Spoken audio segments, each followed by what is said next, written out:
Fala pessoal, tudo bem? Sejam todos bem-vindos para mais um vídeo de conteúdo aqui no canal do GG Concursos. E hoje eu vou trazer um tema importante, um tema que eu me comprometi a trazer no vídeo anterior, e nós vamos falar sobre técnica de estudo, principalmente estudo passivo e estudo ativo. Meu nome é Marcos Falcão, sou professor de Direito Penal, Criminologia, Medicina Legal e Legislação Penal Extravagante.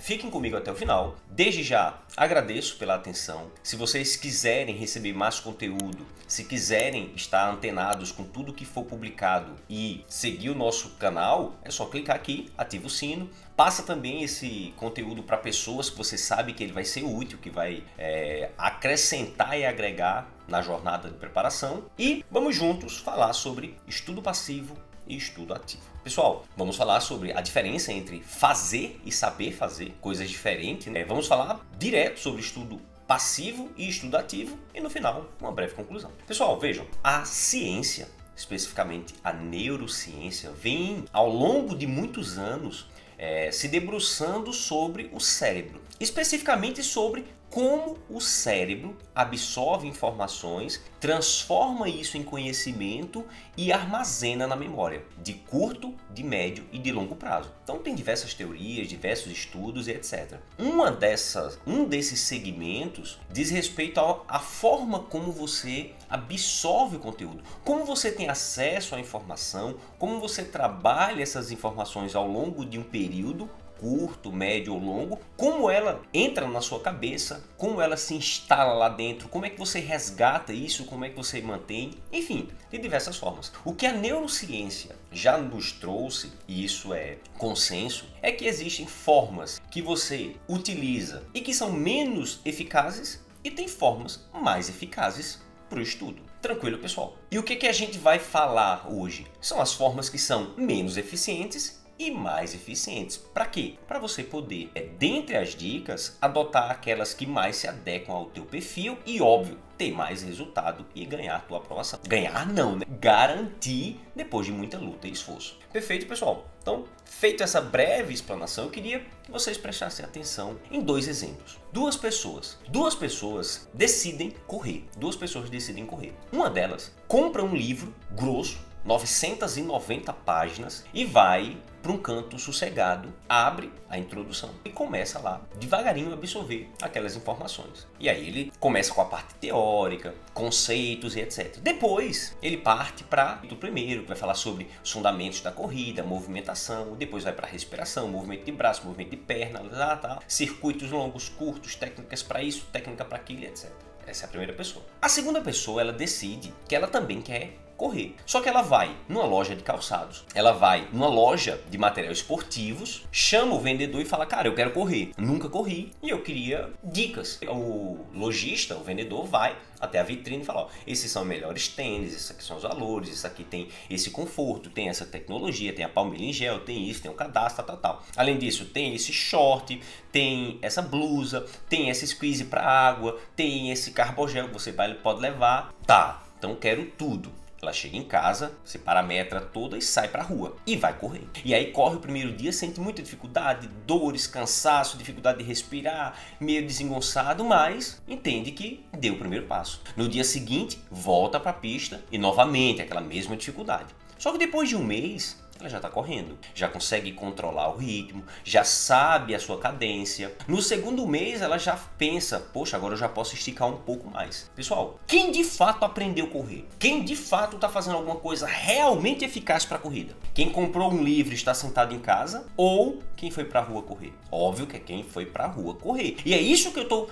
hoje me dispondo a falar com você. Vá para a rua correr para você ter resultados. Não adianta achar que está tendo resultado, porque ao final de 6 meses, quando o indivíduo que comprou o livro terminar, ele vai saber correr no plano da teoria, da cabeça dele. Quando ele botar um tênis e for para a rua, ele não consegue caminhar, ele não consegue correr 5 minutos. Agora, aquela pessoa que passou 6 meses corrigindo e aprimorando e desenvolvendo, com certeza essa pessoa vai estar capacitada. Tranquilo?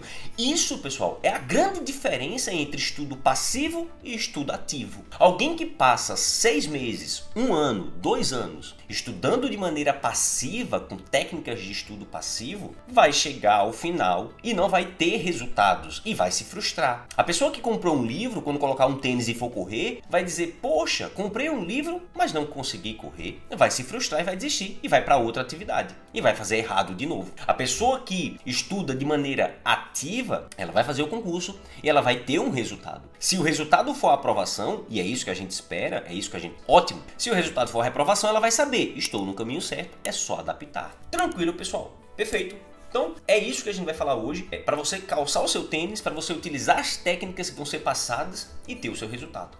Perfeito. Falcão, vamos começar pelo quê? Vamos começar pelo estudo passivo. Por quê? Porque é o que todo mundo faz. E se você também utiliza uma dessas técnicas e não sabia que não ia ter o resultado necessário, coloca aqui embaixo. Falcão, professor, eu só fazia dessa maneira. Se você se identificar com algum dos exemplos, coloca aqui. E depois, quando você começar a utilizar as técnicas de estudo ativo e ter o resultado avançar, também diz, professor, coloquei em prática, deu certo, não deu, isso aqui serviu, isso aqui não serviu, isso aqui realmente dá trabalho, mas eu me senti melhor. Comecemos pelo estudo passivo. Galera, o que é estudo passivo? Nas mentorias que eu administro, nas mentorias dentro do GG para os alunos e nas mentorias que eu faço com os meus alunos, eu sempre me debruço sobre esse tema, esse é um dos temas que eu falo, e a pergunta é, professor, quer dizer então que eu não devo usar? O que é? Eu não devo usar? É proibido? Não, pessoal, não. Não é que não seja, não é que seja proibido.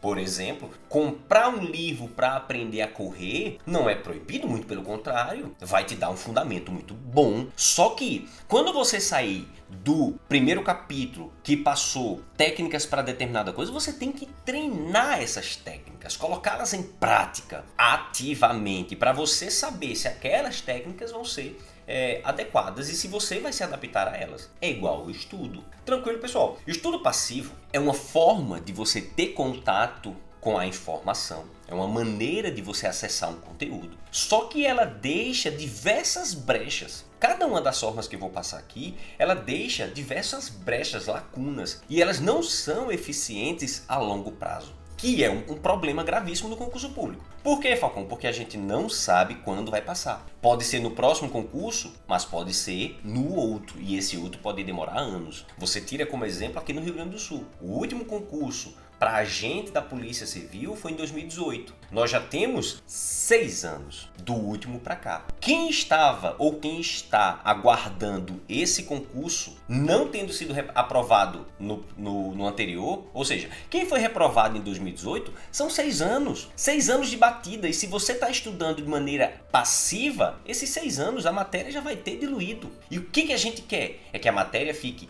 retida na cabeça, que você consiga acessá-la de maneira facilitada e ganhe os pontos na hora da prova com esse conhecimento que você transformou. Tranquilo? Então, o estudo passivo é uma maneira de você ter contato com as informações que, de certa forma, vai ter um ganho pequeno, vai te dar acesso ao conteúdo, vai te trazer conceitos, elementos fundamentais para você, a partir disso, construir em cima. É o alicerce, pessoal. O estudo passivo, ele forma um alicerce, mas ele não constrói. Tranquilo, pessoal? Ele monta as fundações do que vai ser construído, que é o conhecimento a longo prazo, médio e longo prazo, para você chegar na prova e ser aprovado. Perfeito? Então, perfeito. Qual é o primeiro? É ler. Pessoal, eu gravei um vídeo semana passada que vai estar disponível no canal. Ler e assistir não é estudar. Por quê? Eu não vou repetir tudo que eu falei no vídeo, né? Vou deixar até a curiosidade para que vocês que não viram assistam o vídeo. Pessoal, quando a gente apenas lê, quando a gente não dá a devida atenção às informações que a gente está tendo acesso através da leitura,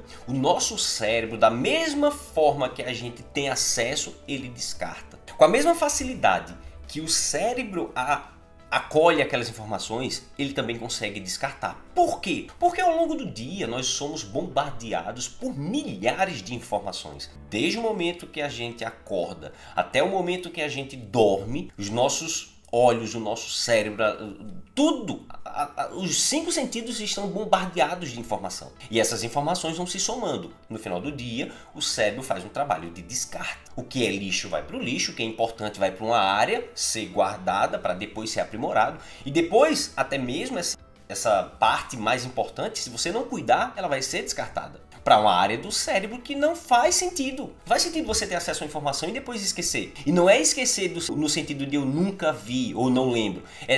Eu não lembro agora e eu preciso dessa informação agora para colocar na prova uma data, um significado, um conceito, um enunciado, que vai fazer a diferença entre errar e acertar a questão. Tranquilo, pessoal? Então, primeiro, vejam o vídeo anterior. Por que eu digo que ler não é estudar e o que você precisa fazer para ter uma leitura eficiente. E aí, já lembrando o que eu falei na aula anterior, a leitura é apenas o primeiro contato com a informação. Depois, durante esse contato, para a leitura ser eficiente e se transformar em conhecimento, você precisa fazer o contato, e aí o contato, nesse caso, é através de material escrito. Durante esse contato, você precisa interpretar, fazer a interpretação de maneira consciente e não no automático, como é comum acontecer. E terceiro, assimilar o conteúdo. Essa é a parte difícil. Na verdade, interpretar e assimilar já são difíceis. Por quê? Porque a maioria só ficam no contato. Apenas leem, apenas assistem. Tranquilo, pessoal? Então, ter contato com a fonte de informação escrita, interpretar esse conteúdo e dar sentido a ele, que é a assimilação. Assimilar é ter para si e dar um sentido. Perfeito, pessoal? Show de bola. Forma de estudo passivo número 2, assistir. Aqui, pessoal, eu faço uma crítica ainda maior a quem só assiste. Por quê, Falcão? Porque é dar o play, botar o fone e ficar no automático. É assim que o pessoal faz. Velocidade 2.6, pum, foi, próximo, foi. Aí você tá maratonando série, né, filho? Aí você quer maratonar série e vai pra Netflix. Você pegar uma aula de direito penal, como as que eu ministro, como as que os professores dão aqui no GG, vasta, pesada, densa, com muito conteúdo, apesar da gente facilitar muito o conhecimento, você precisa dar vida a esse diálogo. Não ser um monólogo, só o professor falando na velocidade 2.0 e você no automático olhando mensagem do celular. Você não vai aprender nada. Perda de tempo. Tranquilo, pessoal? Então, as mesmas orientações que eu fiz quanto à leitura, você precisa fazer aqui. Ter contato com o conteúdo através da aula, fazer a interpretação consciente do que está sendo passado e assimilar as informações. Tranquilo, pessoal? Qual é o problema? É que o pessoal faz isso como se estivesse maratonando série da Netflix. Próxima, foi. Aí tu pergunta no final de uma aula de 25 minutos, qual foi o conceito que o professor deu no início? Não lembro. Como assim, filho? Então tu tá perdendo tempo. Certo, pessoal? Outro estudo passivo. Escutar. Acreditem ou não, eu conheço pessoas que dizem eu estudo ouvindo áudio. Cara, não dá pra ser assim. E aí, claro, para testar os limites eu sempre pergunto, e quando tu tá escutando, tu tá fazendo o quê? Aí é academia, é cuidando do filho, é lavando louça, é fazendo faxina, é lavando cabelo, é fazendo unha. Cara, então tu não tá estudando, tu tá ouvindo. Estudar é diferente de ouvir. Por quê? Porque enquanto você está ouvindo, e geralmente você não vai estar dando pausa o tempo inteiro, principalmente tá na academia, tá correndo, tá no trânsito, tô ouvindo, cara, tu não tá dando pausa, você não está interpretando e assimilando, você tá só ouvindo, igual às etapas anteriores. Tranquilo, pessoal? Então muito cuidado. Você pode até utilizar, sim, escutar áudio, eu escuto no trânsito, eu escuto quando eu vou para academia, quando eu corro, eu escuto quando eu estou fazendo faxina, sim, eu faço isso. Só que eu não estudo dessa maneira, eu preencho o tempo de maneira que eu possa fazer alguma coisa com o áudio também em andamento. Mas não é uma forma de estudo. Perfeito, pessoal? É uma forma de preencher tempo. Na fila do banco, aguardando ser atendido, eu boto o fone e vou ouvir as minhas aulas que já estão ali gravadas. Tranquilo, pessoal? Número 4, reler. Poxa, se na leitura o camarada já não tá com todas as conexões montadas, na releitura aí que a coisa piora. Por quê? Já perdeu o interesse? Já perdeu a atenção? Já não quer mais. É reler por reler. Certo, pessoal? Então, as mesmas críticas que eu fiz e até mais aprofundadas na releitura. Porque quando a leitura é ruim, a releitura vai ser pior. Tranquilo, pessoal? E aqui fica também para reler, reassistir ou reouvir. Grifar e marcar. Pessoal, grifar e marcar, pelo amor de Deus. O camarada, ele pega um marca-texto e ele sai riscando a página inteira sem critério nenhum. Primeiro erro. Segundo, ele não volta para ver. Terceiro, depois que marca não tem como desmarcar. Você não vai desmarcar o que você marcou. E às vezes são coisas que não tem conexão nenhuma. Marcar coisas erradas, desnecessárias, excessivas, não é ganho, pessoal. E você não volta para ver isso depois. Só deixa o livro poluído. Tranquilo? Show? E revisão passiva. Pessoal, o que é revisão passiva? É apenas reler o conteúdo. É apenas pegar as informações que você já teve acesso sem nenhum filtro, sem assimilação alguma e ter acesso a elas novamente. É um desganho. Eu costumo fazer assim, ó. Na primeira vez que você tem contato com o conteúdo, você vai para um ponto. E aí passa-se um tempo e você decai uma parte. Na segunda vez, pessoal, o objetivo é você fazer isso aqui, ó, ter um ganho maior. Por isso que a revisão é importante, para você ter um ganho maior de fixação e de retenção. Na verdade, reter e fixar. Agora, o que acontece com a revisão passiva? Você ganha menos. Por quê? Falta de interesse, falta de atenção, automatismo. Então, acaba a revisão sendo pior do que o estudo. Tranquilo? Show de bola. Professor, acabou? Acabou não. Tem diversas outras formas de estudar passivamente. Mas vamos agora para o estudo ativo. Estudo ativo. Duas perguntas que eu sempre ouço. E antes de passar para essas técnicas especificamente, se você está gostando do conteúdo, segue o canal, ativa o sininho, convida o pessoal, passa esse conteúdo, bota no grupo da família. Quando o pessoal estiver reclamando que você está fazendo determinada coisa, você olha aqui, ó, o professor falando que essa é uma técnica que vai me aprovar. Parem de reclamar da minha vida. Vamos prestar atenção na vida de vocês? Brincadeira, pessoal, não fale assim não, para não dar crise familiar. Beleza? Mas repassa, talvez no grupo da família ali vai ter o primo chato que fica só falando bobagem, que ele vai gostar do conteúdo e vai começar a estudar e vai te deixar em paz. Tranquilo, pessoal? Estudo ativo. O que é? Primeira pergunta que eu ouço é, professor, o que é? Estudo ativo são formas de ter acesso a conteúdo, transformando em conhecimento a médio e longo prazo. Essa é a primeira coisa. A segunda coisa que eu ouço como retorno dos meus alunos e dos alunos do GG que eu acompanho na mentoria é: professor Falcão, meu Deus, dá trabalho. Dá, filho, dá trabalho, mas dá resultado. Dá trabalho, mas dá resultado. Duas pessoas querem fazer uma lavoura, querem plantar. A primeira vai para o campo com as suas ferramentas, ara, planta, cuida e colhe uma quantidade X. A outra pessoa, ela compra bois, ela compra um carro, ela compra um arado e ela bota lá para trabalhar. Só que ela tem que cuidar dos bois, tem que cuidar do arado, fazer manutenção. Ela cuida da terra, ela cuida dos bois, ela administra, só que ela colhe 5x. Ela teve mais trabalho, mas a colheita foi mais abundante. Boi dá trabalho? Dá, mas a colheita é mais abundante. Você quer acertar 50% da prova ou você quer acertar 80% do conteúdo? Óbvio que seu objetivo é acertar 80%, ficar nas vagas e ser aprovado, nomeado, tomar posse e realizar o teu sonho, garantir a tua estabilidade, teu salário. Agora, se você quer ficar na média, se você quer ser medíocre, mediano, fazer o que todo mundo faz, tá aqui, filho, estudo passivo resolve. Estudo ativo dá trabalho, mas dá resultado. Beleza? Beleza. Resumos é uma forma de estudo ativo fenomenal. E eu sempre falo para os meus alunos, façam resumos. Aí um aluno levanta o braço e fala assim, professor, mas o senhor já fornece o material, mas é o meu material, é o meu, fui eu quem fiz para seguir de roteiro para você. Você tem que fazer o seu material para servir de norte, de base, de fundamento para o teu conhecimento. O meu material eu construí do jeito que eu entendo. Para você precisa construir o seu. E fazer resumo, pessoal, é diferente de copiar, viu? É diferente de copiar. O resumo tem que ser uma atividade ativa, reconstruindo através da assimilação o conteúdo que você teve na aula, no conteúdo escrito, no livro, no PDF, no material de apoio do professor. Tranquilo? Então, resumos e anotações é muito útil e eu sempre oriento a fazer. Perfeito? Estudo ativo, riquíssimo. Serve para o estudo e serve para revisão. Vai servir para médio e longo prazo. Vai servir para você fazer questões. Vai servir para tudo. Até depois, quando você for aprovado, esse resumo vai servir para dar norte para outras pessoas. Aquela pessoa chata, que depois que você passar vai chegar, menino, o que tu fez? Como é que tu fez? Tá aqui, ó.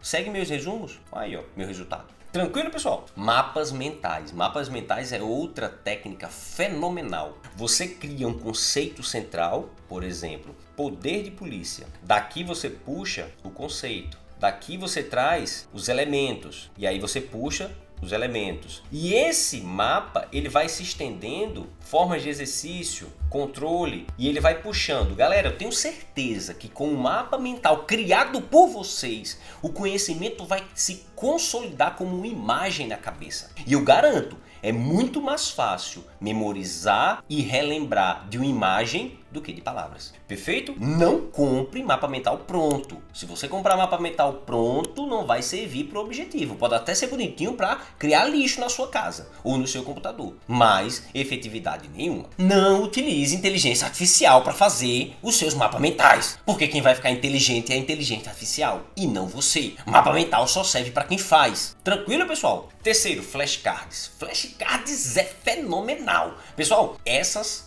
técnicas de estudo ativo, todas eu fiz e todas eu aconselho. E todas eu sei fazer. Flashcards dá um trabalho. Dá. Cansa a mão, dói, você cria bolha, você cria dores. É difícil, mas no final vale muito a pena. Uma coisa muito simples, você pega um cartão branco, de um lado você escreve a pergunta, do outro a resposta. De maneira direta. Só que a pergunta, ela pode até ser copiada, mas a resposta é você que tem que construir. Por quê? Porque vai fazer sentido na hora que você tiver acesso a essa pergunta. E é óbvio, para que você está fazendo isso? É para decorar? Não. É para criar memória e trazer aquele conteúdo que já está na sua cabeça. Na hora da prova, o que você vai lembrar? Da pergunta. Peraí, quais são os princípios básicos da República Federativa do Brasil? Cara, eu tenho isso no flashcard, então para mim tá fácil. Quais são os requisitos para desmembrar um município, para extinguir, para criar um município? Tá lá? É só ir lá. Tranquilo, pessoal? Show? Então tá. Flashcards. Bem simples, tranquilo. Técnica Feynman. Pessoal, apesar do nome ser meio assim,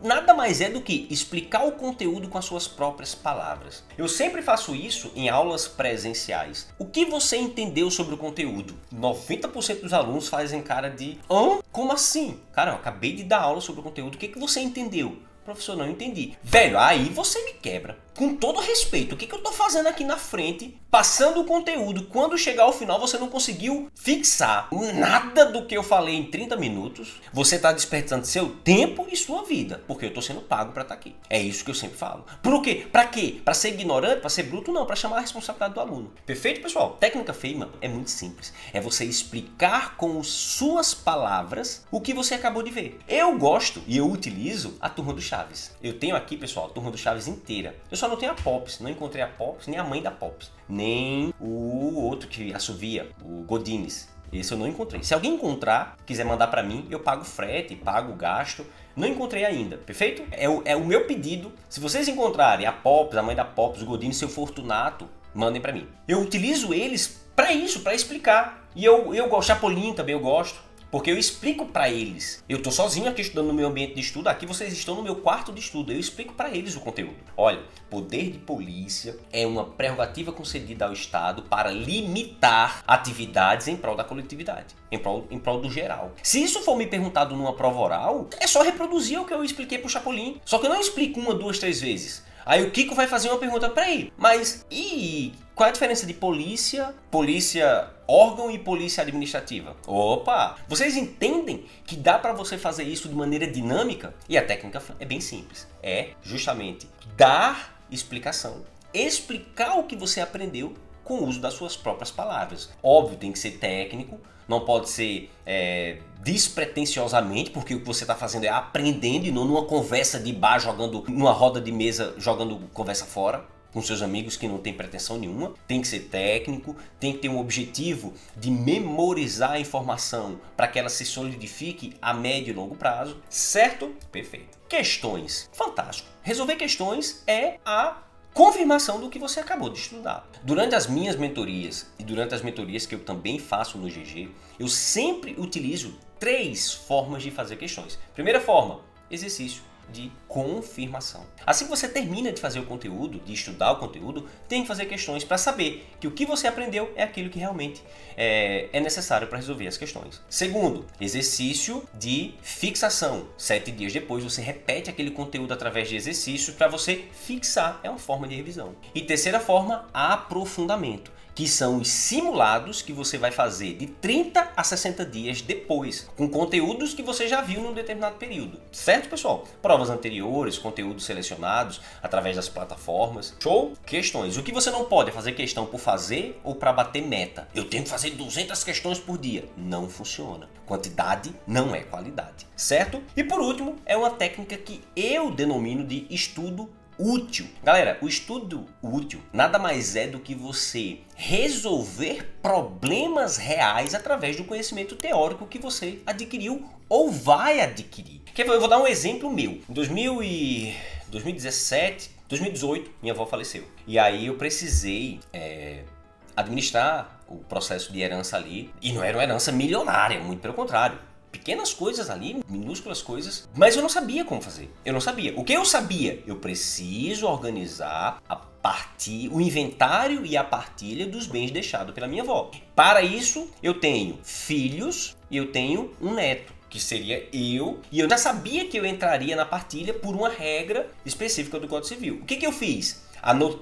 Eu anotei todas as dúvidas que eu poderia ter ou que alguém poderia levantar durante o processo e eu fui atrás dessas informações no Código Civil. Eu abri o código e comecei a ler todas as informações referentes a inventário e partilha. Depois eu fui para o Código de Processo Civil e eu li novamente, agora pelo ponto de vista processual, para responder todas as perguntas. Ao final eu tinha 2 tabelas. Uma que tratava dos aspectos do direito material e a fundamentação do Código Civil e outra dos aspectos processuais, com fundamento no CPC. Galera, nunca mais eu esqueci daquelas informações. Por quê? Porque resolveu um problema da minha vida. O estudo foi útil para resolver um problema da minha vida. Depois disso, óbvio, eu voltei a estudar dessa maneira, não só para o concurso, mas para outros problemas nos quais eu advoguei. Para outras questões, no penal, no direito do consumidor, no direito civil, divórcio.